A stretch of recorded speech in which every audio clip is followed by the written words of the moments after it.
RS नमस्कार। राष्ट्रीय समाचार में आज के मुद्दे में बात करेंगे ट्रंप की करतूतों पर। यह करतूतें धीरे धीरे शर्मनाक होती जा रही है। ट्रंप अब लगता है पूरी तरह बौखला गए हैं। इसी बौखलाहट में वे लगातार ऐसी हरकतें कर रहे हैं जो किसी भी देश को शोभा नहीं देती। यहां तक कि उनके देशवासी भी उन पर उंगलियां उठा रहे हैं। सारा अंतर्राष्ट्रीय समुदाय उनकी कड़ी आलोचना कर रहा है। भारत सहित कुछ देशों में तो ऐसा माहौल बन गया है कि वहां के नागरिक ट्रंप के लिए आपत्तिजनक शब्द कहने लग गए हैं।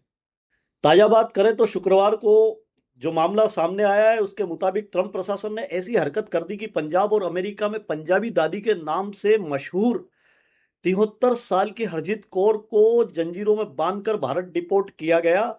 उनका परिवार और भारत देश के वासी रोते बिलखते रहे, लेकिन ट्रंप प्रशासन ने बूढ़े दादी और उनके परिवार को अलविदा कहने तक का अवसर नहीं दिया। यहां तक कि उनका सामान भी लेने नहीं दिया गया। ट्रंप प्रशासन की ऐसी हरकत पर कैलिफोर्निया में भी विरोध की लहर उठी और एल सोब्रांटे में सैकड़ों लोग पोस्टर लेकर इकट्ठा हो गए जिन पर लिखा था कि हमारी दादी को मत छुओ, हरजीत कौर यहीं की रहने वाली है। यहां तक कि स्थानीय नेता भी अमेरिका में आईसीई की इस कार्रवाई का विरोध करने के लिए इकट्ठे हुए और उन्होंने इसकी निंदा की, लेकिन बौखलाए ट्रंप प्रशासन का दिल नहीं पसी।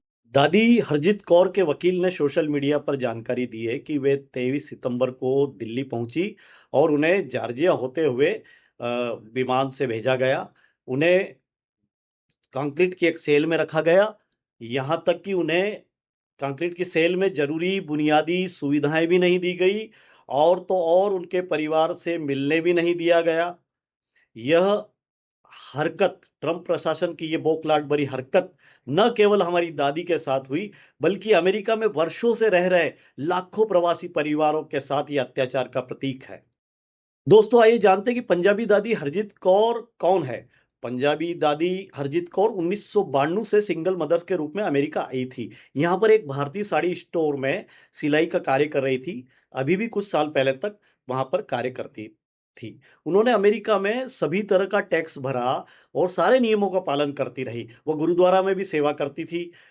वर्ष 2005 में उनका जो शरण आवेदन खारिज हुआ, लेकिन उन्होंने 13 साल तक अमेरिका के सारे नियमों का पालन किया और वर्क परमिट पर वह कार्य करती रही, उसे नियमित भी करवाती रही। बीते 8 सितंबर को हरजीत कौर नियमित चेकिंग के लिए सेंट फ्रांसिस्को आईसीई के दफ्तर गई थी। वहीं से उन्हें गिरफ्तार कर लिया गया और डिटेंशन करने के बाद कई हफ्तों तक उन्हें रखा गया। इसके साथ ही उन्हें जरूरी दवाइयां भी नहीं दी गई। तो ये जो बौखलाहट भरी ट्रंप प्रशासन की हरकत है, यह शर्मनाक है और इसकी कई देश भत्सना कर रहे हैं। दोस्तों, ऐसे ही समाचार, ऐसे ही मुद्दों को जानने समझने के लिए आप देखते रहिए राष्ट्रीय समाचार। इसकी लिंक नीचे दी गई है। आप सोशल मीडिया पर राष्ट्रीय समाचार सर्च करिए और रोज नई जानकारियां देखते रहिए, पढ़ते रहिए, सुनते रहिए। नमस्कार।